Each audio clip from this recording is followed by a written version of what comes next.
Hello दोस्तों, आप सभी का मेरे चैनल इको विद्यार्थी में स्वागत है। तो आज हम class 11 statistics chapter 1 introduction to statistics की लास्ट लेक्चर करेंगे, जिसमें हम पढ़ेंगे what is statistics and what statistic does. Statistic होता क्या है एक्चुअली में, और स्टैटिस्टिक क्या फंक्शन करता है, उसकी क्या जरूरत है। ठीक है, स्पेशली इन इकोनॉमिक्स। स्टैटिस्टिक्स हम सभी जानते हैं, नहीं जानते तो मैं बता दूं, स्टैटिस्टिक आप हिस्ट्री में भी पढ़ सकते हो, सोशियोलॉजी में, साइकोलॉजी में, फिजिक्स मैथ्स का तो वो ब्रांच ही है, तो आप कई सारे सब्जेक्ट में पढ़ सकते हो। तो मेरा क्या मानना है, मेरा क्या काम है, मेरा आज इकोनॉमिक्स में क्यों पढ़ते हैं ये जानना है। ठीक है दोस्तों, तो चलिए शुरू करते हैं।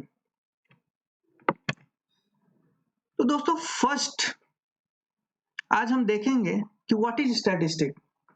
बेसिक डेफिनेशंस है जो सभी जानते हैं। Statistics deals with the collection, analysis, interpretation and presentation of numerical data. ठीक है, तो डेफिनेशन से पहले स्टैटिस्टिक्स क्या होता है ये हम जानते हैं दोस्तों। ठीक है, स्टैटिस्टिक्स क्या होता है कि ये एक लिमिटेड सैंपल्स को, ठीक है, ये क्या करता है, आप ऐसे समझो इकोनॉमिक्स के टर्म में, ये मान लेते हैं स्टैटिस्टिक्स का मशीन है। लेट्स से स्टैटिस्टिक्स एक मशीन है।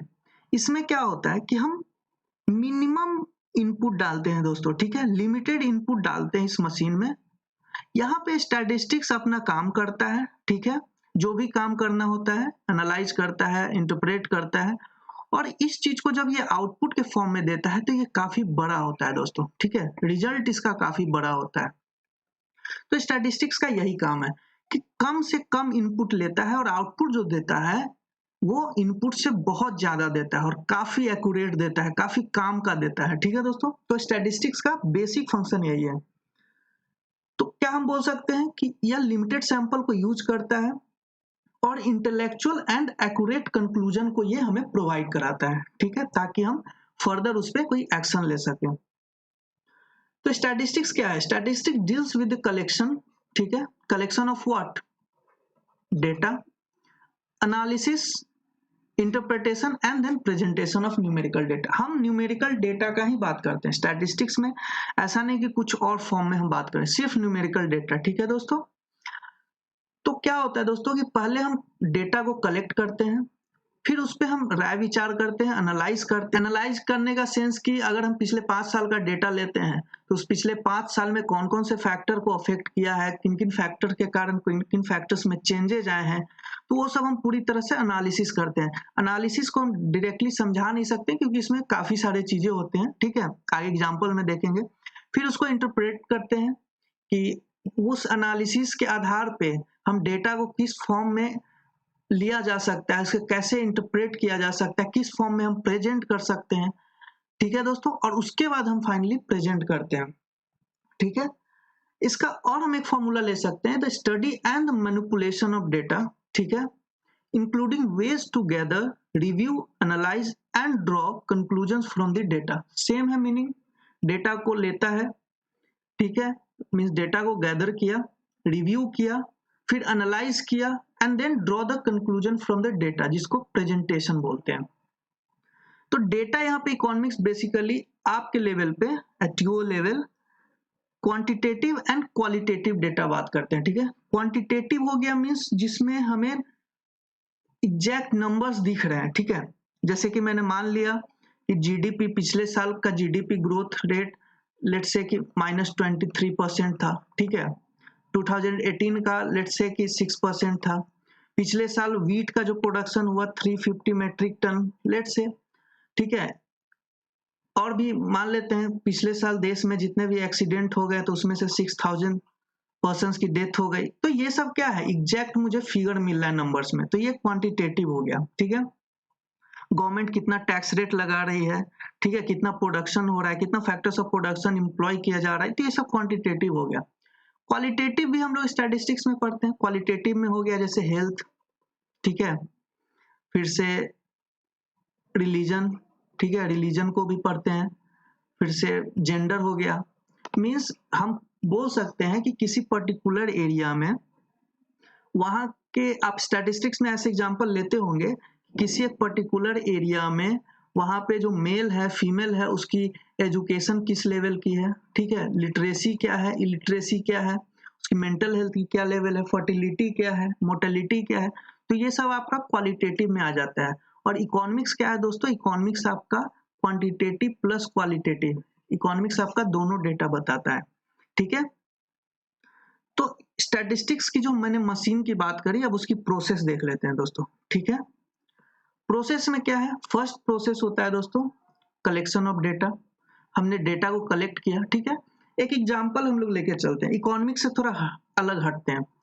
लेट्स से कि मैं गवर्नमेंट हूँ, ठीक है, और मुझे कुछ बजट अलॉट करने हैं चौराहा के लिए कि एक्सीडेंट जो भी हो रहा है वो कम हो जाए। तो मैंने अपने एनालिस्ट जो भी मेरे अधिकारी हैं, मैंने सबको बोला कि चलो अब जाकर तुमने किसी स्टेट का पूरे चौराहा का बायोडेटा निकालो कि क्या क्या उसका मतलब कहाँ पे कितना बजट एलोकेट करना है, कितना पे कहाँ ज्यादा एक्सीडेंट होता है, कहाँ कम होता है। तो वो लोग गया, अब वो लोग क्या करेगा कि डिफरेंट डिफरेंट चौराहे का वो डेटा निकालेगा। लेट्स से कि हमने चौराहा ए और चौराहा बी, चौराहा ए एंड चौराहा बी का डेटा निकाला, ठीक। तो हमने देखा कि चौराहा ए पे पिछले 2 साल में 5,000 एक्सीडेंट, चौराहा बी पे पिछले 5 साल में 7,000 एक्सीडेंट, ठीक है। हाइपोथेटिकल सिचुएशन है। तो ये हमने डेटा कलेक्ट कर लिया 5,000 7,000, बस फर्स्ट स्टेप का काम खत्म। सेकेंड हम लोग आते हैं दोस्तों presentation of data in tabular, diagrammatic and graphics form.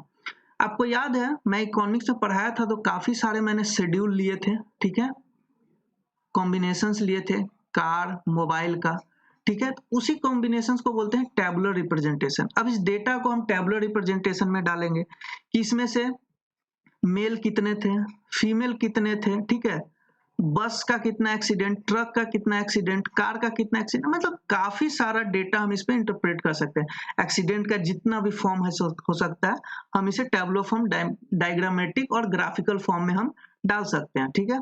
Second का यहाँ काम खत्म। थर्ड आता है then we summarised by calculating various numerical indices such as mean, variance, standard deviation। ये सब हम काफी आगे डिटेल्स में पढ़ेंगे। तो इन लोगों का क्या होता है दोस्तों कि अब डेटा मैंने 5,000 लिया, बट अगर ये डेटा 5 लाख हो गया, ठीक है, ये डेटा अगर 70 लाख हो गया तो हम एक एक इंडिविजुअल का तो जान नहीं पाएंगे, है कि नहीं।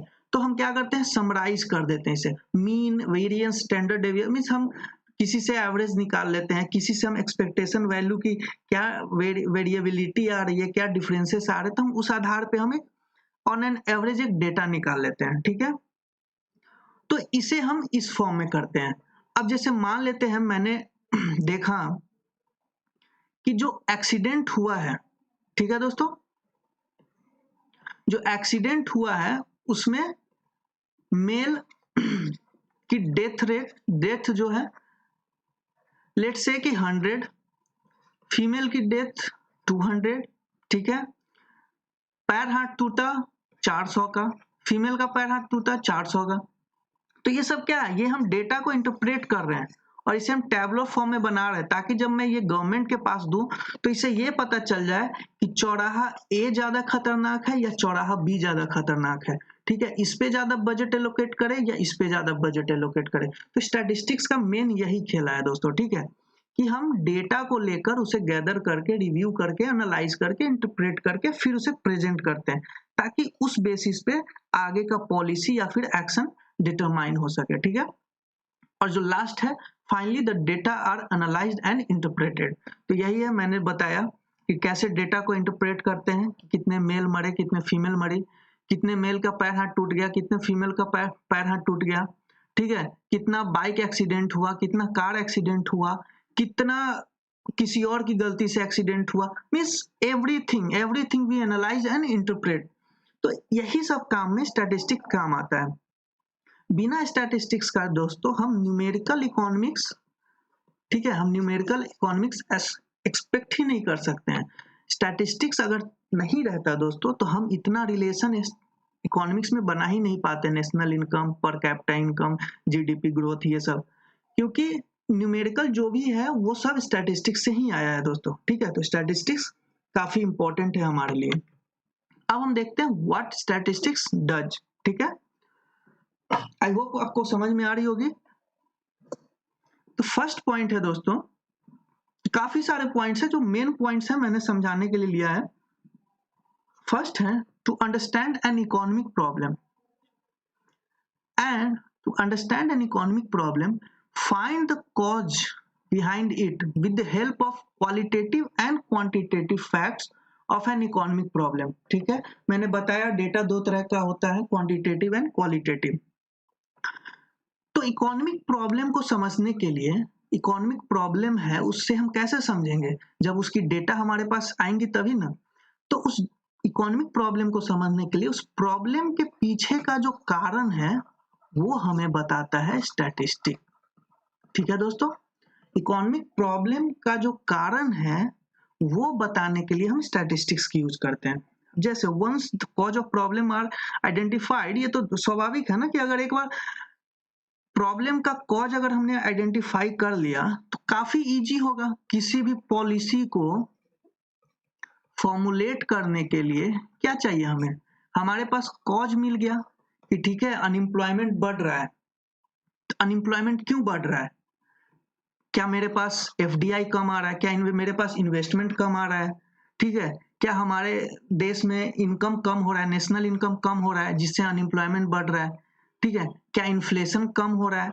तो ये काफी सारे, ये सब क्या है, कॉजेज हैं। ठीक है, तो जब हम इन कॉजेज को पकड़ लेंगे, अब जैसे मान लेते हैं मैंने कॉज में गवर्नमेंट को पेश किया कि सर एफडीआई कम आ रहा है, इसके लिए अनएम्प्लॉयमेंट ज्यादा है, तो गवर्नमेंट क्या करेगी, कॉर्पोरेट टैक्स घटाएगी जिससे एफडीआई ज्यादा आएगा।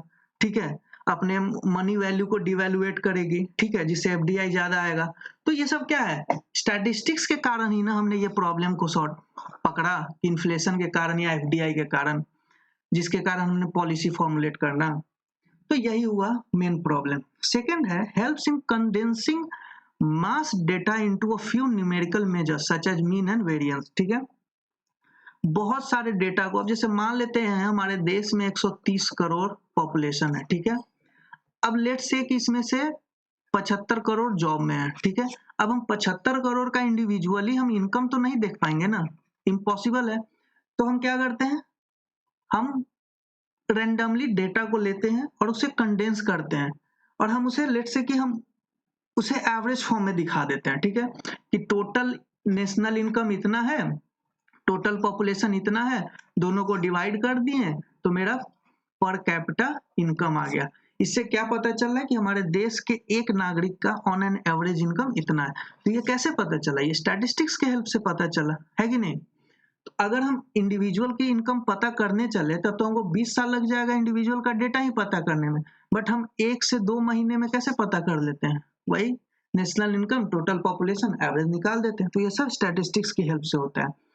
थर्ड है दोस्तों used in finding relationship between different economic factors. ठीक है, अब जैसे देखते हैं व्हाट हैपेंस टू डिमांड, अगर कमोडिटी का प्राइस ऊपर नीचे होता है तो डिमांड में क्या इफेक्ट आएगा। ठीक है, तो ये रिलेशन भी आपका स्टैटिस्टिक्स दिखाता है। प्राइस का ऊपर नीचे होने से सप्लाई पे क्या इफेक्ट आएगा, ये भी आपका स्टैटिस्टिक्स दिखाता है। इन्फ्लेशन के बढ़ने से एम्प्लॉयमेंट पे क्या फर्क आएगा, ये भी आपका स्टैटिस्टिक्स दिखाता है कि नहीं। कंजम्पशन, इनकम, इनकम के बढ़ने से कंजम्पशन पे क्या इफेक्ट आएगा, ये भी आपका स्टैटिस्टिक्स आता है। तो ये सारे रिलेशन जो है इकोनॉमिक्स के, ये सब स्टैटिस्टिक्स दिखाते हैं। फोर्थ है आपका predicting the changes in one economic factor due to the changes in other economic factor. अब जैसे कोई फॉर्म है वो प्रेडिक्ट करेगा कि हमने 2021 में आज हमने ये इन्वेस्ट किया, ठीक है, तो ये 2030 में क्या रिटर्न देगा मुझे। ठीक है, तो एक्सपेक्टेशन, आपको इकोनॉमिक्स आप जानते होगे तो आपको मालूम होगा एक्सपेक्टेशन ऑफ रिटर्न पे भी इन्वेस्टमेंट डिपेंड करता है। तो आज हम एक्सपेक्ट कर रहे हैं कि 2030 में मेरा इतना रिटर्न आएगा, अगर हम आज 100 रुपया लगाते हैं तो 2030 में मेरा 3000 रुपया आएगा रिटर्न। ठीक है, तो इस बेसिस पे वो इन्वेस्ट करेगा। अगर इसको पता चला कि आज 100 रुपया लगाते हैं और 2030 में मेरा 200-250 हो गया, बट उतना तो इन्फ्लेशन में ही एडजस्ट हो जाएगा, तो इनकम नहीं बल्कि ऊपर से लॉस हो जाएगा, तो ये इन्वेस्ट नहीं करेगा, है कि नहीं। तो ये सब नॉलेज कहाँ से आता है, ये स्टैटिस्टिक्स से आता है। ये हम बिना स्टैटिस्टिक्स के प्रेडिक्ट नहीं कर पाएंगे। लास्ट है दोस्तों काफी important, formulation of plans and policies require the knowledge of future trend. ठीक है दोस्तों, ये क्या दिखाता है, कोई भी इकोनॉमिक प्लानर है, ठीक है, उसे सरकार को एक डेटा देना है कि 2025 में, अभी 2021 में एक डेटा देना है कि 2025 में इंडियन सिटीजन्स का क्या कंजम्पशन लेवल रहेगा। ठीक है, इसी आधार पे हम देखेंगे कि 2025 तक में हमारे को कितना प्रोडक्शन चाहिए एग्रीकल्चर में और फिर बाकी सेक्टर्स में। तो ये क्या करेगा दोस्तों, ये कैसे हो सकता है, फ्यूचर हम कैसे जानेंगे? तो ये होगा कि पिछले 5 से 10 साल का हम ट्रेंड देखेंगे। ठीक है, कि किस रेशियो से मेरा कंजम्पशन बढ़ा है इनकम बढ़ने से, या किस रेशियो से मेरा कंजम्पशन धीरे धीरे बढ़ रहा है ईयर बाय ईयर बढ़ने से। इसी ट्रेंड को फॉलो करते हुए हम 2021 से 2025 का रिलेशन निकाल देंगे दोस्तों। ठीक है, और यही सब चीज तो हम सर्वे में देते हैं। ठीक है, यही सब, और वही सब सर्वे निकलता है, उसी सर्वे से फिर डेटा को एनालाइज करके फिर ये आगे का एक्सपेक्टेशन बनाता है, कितना हमें आगे फ्यूचर में एग्रीकल्चर प्रोडक्शन चाहिए, गेहूं का कितना प्रोडक्शन चाहिए ताकि मीट हो सके, फिर जो बचेगा वो हम एक्सपोर्ट कर देंगे। तो ये सब काफी सारे, ये सब विदाउट स्टैटिस्टिक्स, ठीक है दोस्तों, इकोनॉमिक्स को हम एक्सपेक्ट ही नहीं कर सकते। ठीक है, कर सकते हैं बट जनरली हम थियोरी ही पढ़ पाएंगे, प्रैक्टिकल एस्पेक्ट तो नहीं होगा बिना स्टैटिस्टिक्स के। ठीक है, तो इस वीडियो का यही लास्ट है दोस्तों, आई होप आपको समझ में आ गया होगा। तो स्टैटिस्टिक्स फर्स्ट चैप्टर का एंड यही है, नेक्स्ट से हम स्टार्ट करेंगे कोई और माइक्रो या फिर स्टैटिस्टिक्स की सेकंड चैप्टर। तब तक के लिए stay home, stay safe, good bye.